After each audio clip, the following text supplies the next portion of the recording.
Wabarakatuh. Alhamdulillahirabbil alamin. Wa bihi nasta'in ala umurid dunya waddin. Wassalatu wassalamu ala asrofil anbiya'i wal mursalin wa ala alihi wa sahbihi ajma'in, amma ba'du. Hadirin Bapak Ibu jamaah Masjid Baitur Rahim rahimakumullah. Syukur alhamdulillah di malam hari ini kita bisa sholat Isya berjamaah yang dilanjutkan dengan tarawih dalam rangka menyempurnakan ibadah puasa yang kita kerjakan pada hari ini. Mudah-mudahan kehadiran kita pada malam hari ini diterima sebagai amal soleh di sisi Allah Subhanahu wa Ta'ala. Bapak Ibu yang kami hormati, di dalam firman Allah disebutkan bahwa endingnya puasa ini adalah supaya kita menjadi orang takwa, supaya kita kembali kepada jati diri kita sebagai manusia yang sesungguhnya. Kalau kita sudah menjadi orang takwa, Allah janjikan kita akan dimasukkan surga. Wasari'u, bersegeralah kamu sekalian ila magfiratin, pada pengampunan mir rabbikum, dari Tuhan. Wa jannatin, dan bersegeralah kamu kepada surga yang luasnya seluas langit dan bumi. Uiddat lil muttaqin, yang disediakan untuk orang takwa. Jadi ini Allah perintahkan kepada kita untuk segera mohon ampun, istighfar kepada Allah, untuk segera cepat-cepat ke surga. Kenapa Allah sampaikan cepat-cepat begitu? Memang karena umur kita itu nggak ngerti kapan kita akan mati, nggak ngerti. Boleh jadi kita tahun depan nggak menangi, nggak ngerti kita juga. Maka disuruh segera, jangan buang-buang waktu untuk mencapai maghfirah dan surga yang luasnya seluas langit dan bumi, yang disediakan untuk orang yang takwa. Jadi ini janji Allah. Allah tidak akan mengingkari janjinya. Allah pasti menepati janjinya. Bahkan di dalam Quran juga disebutkan bahwa yang masuk surga itu orang takwa atau iman amal soleh. Innal ladzina amanu wa amilus sholihati kanat lahum jannatul firdausi nuzula khalidina fiha la yabghuna anha hiwala. Sesungguhnya orang yang beriman, orang yang beramal soleh adalah surga firdaus tempat tinggalnya, mereka kekal di dalamnya dan mereka tidak kepingin pindah dari surga itu. Jadi kalau kita petili dalam Quran, yang masuk surga yaitu iman amal soleh takwa, iman amal soleh takwa. Adapun amal-amal yang lain itu termasuk ada di dalamnya itu. Ya, jadi dua itu. Jadi kebanggaan itu sebenarnya bukan kelompok. Kelompok adalah wadah untuk perjuangan. Yang ditanyakan oleh Allah nanti adalah keimanan kita. Kemuliaan kita di sisi Allah adalah ketakwaan. Inna akramakum indallahi atqakum.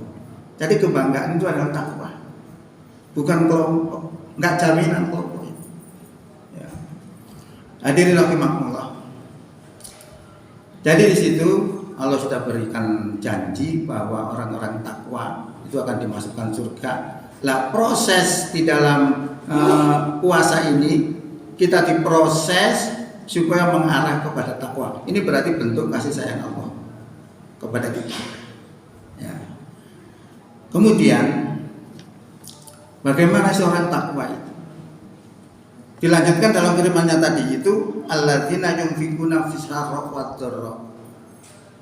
Orang beriman itu membelanjakan hartanya dalam keadaan lapang ataupun dalam keadaan sempit. Artinya apa? Artinya orang beriman itu dermawan. Bahkan kalau saya boleh katakan, orang Islam itu harus kaya. Lu kok bisa? Perintahnya coba lihat. Aqimis sholata wa atuz zakata. Tegakkan sholat dan tunaikan zakat. Tunaikan zakat itu ada kekayaan-kekayaan tertentu, ada nisabnya. Kalau kita tidak mencapai itu, berarti kita pengecualian. Justru kita menerima. Nah ini berarti hakikatnya umat Islam itu harus kaya. Kalau kita nggak kaya nggak bisa infak. Ya, tapi di sini lebih hebat lagi. Orang takwa itu ditunjukkan dermawan baik dalam keadaan suka dan keadaan lapang atau dalam keadaan sempit, selalu menafkahkan hartanya. Jangan tahu kehebatan masalah sodako ini, masalah infak ini, bahkan dibawa sampai mati. Nah, di dalam firman Allah disebutkan dalam Quran surat 63 surat Al-Munafikun, wa anfiqu mimma razaqnakum min qabli ayati ahadakumul mautu fayaqula rabbi laula akhartani ila ajalin qarib fa asaddaqa wa aku minas sholihin. Ketika diperintahkan oleh Allah untuk berinfak, jangan sampai kita tidak melakukan lalu kita keburu meninggal dunia. Setelah meninggal dunia menyesal. Rabbi laula akhartani ila ajalin qarib. Tuhan, mengapa tidak kau akhirkan saja kematian saya ini sehingga saya bisa bersedekah dan aku termasuk orang yang soleh. Ini penyesalan orang yang sudah mati gara-gara berinfak. Dijawab oleh Allah, wala yu'akhirullahu nafsan idza jaa ajaluha. Sekali-kali Allah tidak akan mengakhirkan kematian seseorang apabila telah jatuh temponya. Dan Allah Maha mengetahui. Wallahu yuhibbul wallahu lanjutannya. Tadi intinya begitu. Intinya bahwa ini masalah infak ini dibawa sampai mati.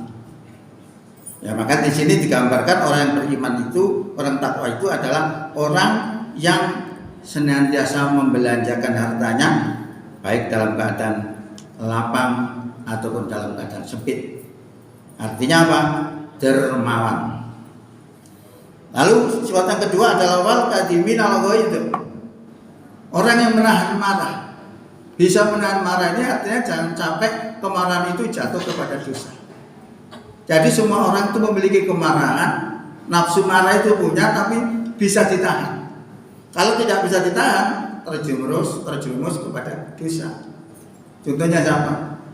Contohnya anaknya Nabi Adam.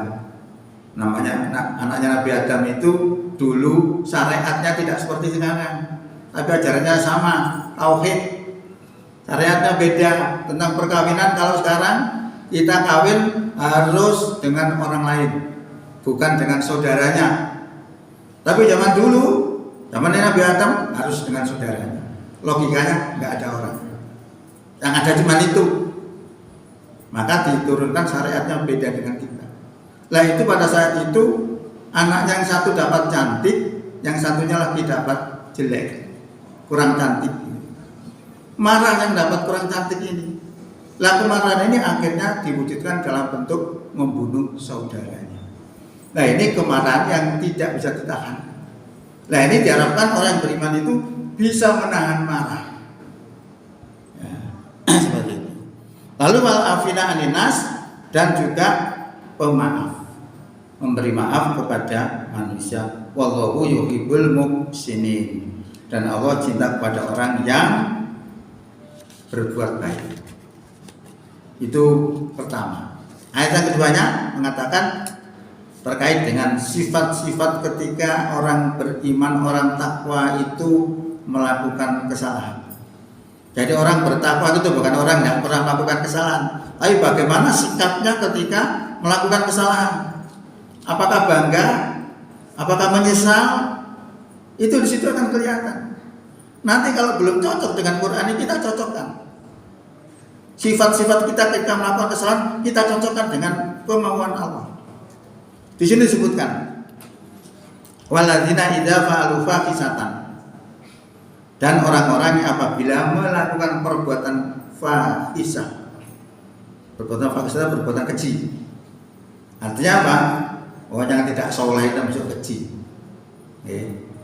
Apabila mereka itu melakukan perbuatan keji, audolamu anfusahum, atau berbuat dolim terhadap diri mereka.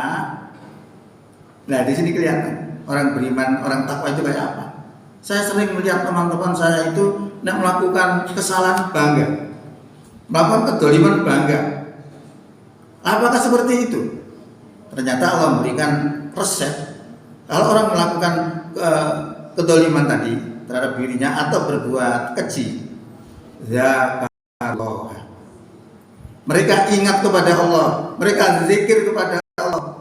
Ingat kepada Allah bermacam-macam bentuknya. Ada yang ingat kepada Allah dalam bentuk pikiran, ada yang ingat kepada Allah dalam bentuk lesannya, ucapannya, ada yang orang yang ingat kepada Allah melalui hatinya. Bermacam-macam. Ya.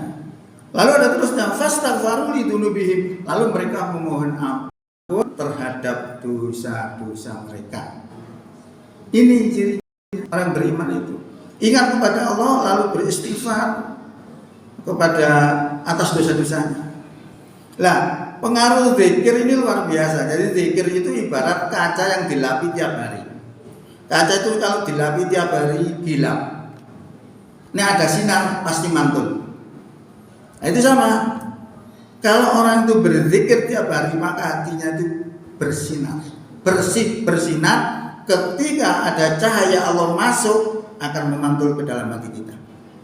Maka ada perbedaan orang yang ahli zikir dengan yang lupa kepada Allah. Itu beda. Orang ahli zikir lebih memiliki ilmu yang orang lain tidak memiliki. Karena ada pantulan cahaya Allah itu akan masuk. Karena saking sering zikirnya, ini pengaruh zikir. Bahkan untuk menjaga jangan kita melakukan kemaksiatan juga pengaruh zikir. Kita lihat Nabi Ayub, yang ganteng ini, Yusuf. Ketika diperdaya oleh istri raja masuk ke dalam kamar untuk melakukan satu perbuatan yang dilarang oleh Allah, Yusuf dalam keadaan zikir, ingat kepada Allah bahwa dia dilihat oleh Allah. Maka dia menolak ajakan istri raja itu, sehingga selamatlah dia dari perbuatan zina. Ini pengaruh zikir. Ketika orang itu pernah diuji oleh Umar bin Khattab untuk menjual kambingnya, dia berprofesi sebagai pengembala kambing. Untuk menjual kambingnya seekor saja, dengan logika diambil 10 saja, yang punya tidak tahu saking banyaknya. Apalagi satu tambah tidak kelihatan. Artinya apa? Punya kesempatan untuk korupsi. Tapi apa jawab pengembala itu? Karena dia zikir kepada Allah, tahu bahwa Allah itu melihat dirinya, dia bilang, fa'ainallah, jika kambing ini saya jual kepada Anda Tuhan, lalu di mana Allah itu? Loh, ini pengaruhnya zikir itu luar biasa. Bahkan digambarkan oleh orang-orang sufi itu, kalau orang ahli zikir itu lama-lama hatinya menjadi hidup, bukan mati. Kalau hatinya hidup, orang itu punya prinsip tidak mudah terkontaminasi oleh kejahatan-kejahatan, oleh kemaksiatan-kemaksiatan, tidak akan terkontaminasi. Tadi digambarkan seperti ikan yang berada di lautan, berada di air asin, katakan sampai 50 tahun, diterjang ombak dari kanan kiri atas bawah. Selama ikan itu hidup, maka rasanya ikan itu tetap tawar. Kenapa tetap tawar? Karena hidup, dibentengi oleh hidupnya ikan itu. Tetapi ketika ikan itu mati, tidak sampai 50 tahun, sekarang mati kita masukkan ke dalam air asin, langsung asin. Itu artinya apa? Orang yang hatinya hidup berada di lautan masyarakat yang ombaknya berupa macam-macam kemaksiatan, macam-macam coraknya. Kalau orang itu hidup, artinya tidak akan terpengaruh. Walaupun berkumpul dengan penjudi, tidak akan jadi penjudi. Tetapi ketika hati itu mati, kumpul dengan penjudi akan jadi penjudi. Kumpul dengan orang maling akan jadi maling. Itu kalau hati mati. Ya, makanya pentingnya zikir itu seperti itu. Kalau orang itu lupa, tidak pernah berzikir, tidak pernah ingat kepada Allah, maka akan mudah terpengaruh. Ini berdasarkan firman Allah. Falamma nasu ma dzukiru bihi fatahna alaihim abwaaba kulli syai'. Maka tatkala mereka melupakan peringatan Allah, maka kami bukakan kepada mereka itu segala unsur akan bisa. Ini logikanya begitu. Jadi makanya kalau kita memiliki ilmu seperti ini, kita melihat orang sudah ngerti. Orang ini artinya hidup atau mati. Kalau mereka itu gampang terpengaruh oleh keadaan setempat, artinya dalam arti terpengaruh oleh kemaksiatan, itu artinya tandanya dia itu mati. Tapi kalau hidup tidak akan bisa. Ini adalah pengaruh zikir. Nah, itu salah satu tanda-tanda orang yang beriman ketika melakukan kesalahan, mereka ingat kepada Allah, terus mohon ampun kepada Allah. Wa may yaghfiru dzunuba illallah, dan siapakah yang bisa mengampuni dosa selain daripada Allah? Walam yusirru. Nah, walam yusirru, dan tidaklah mereka itu meneruskan ala ma fa'alu, terhadap apa yang mereka lakukan tadi. Artinya apa? Melakukan kemaksiatan tadi itu tidak diteruskan, artinya berhenti. Loh, ini sifat-sifat ini digambarkan oleh Allah. Oh, yang ini loh, ikut ono ini, seperti begitu. Ya. Wahum ya'lamun, sedang mereka mengetahui. Jadi apa yang kami sampaikan ini sebenarnya menggugah, mengingatkan kembali bahwa ternyata perintah puasa itu adalah sebuah nikmat yang harus kita terima dengan bersyukur. Ya, karena apa? Karena di dalam puasa itu adalah wadah untuk ngelebur dosa. Terus kita digembleng, dididik supaya berakhlak dengan akhlaknya orang yang bertakwa. Jadi arahnya ke sana semua. Ini adalah perbuatan-perbuatan Allah mengasihi kita. Oleh karena itu kita harus mensyukuri dengan kehadiran poso ini, sehingga kita lakukan dengan legowo dan senang hati. Mudah-mudahan apa yang kami sampaikan ini dapat menjadikan wawasan dan mudah-mudahan bermanfaat untuk kita semua. Bila taufik wal hidayah. Assalamualaikum warahmatullahi wabarakatuh.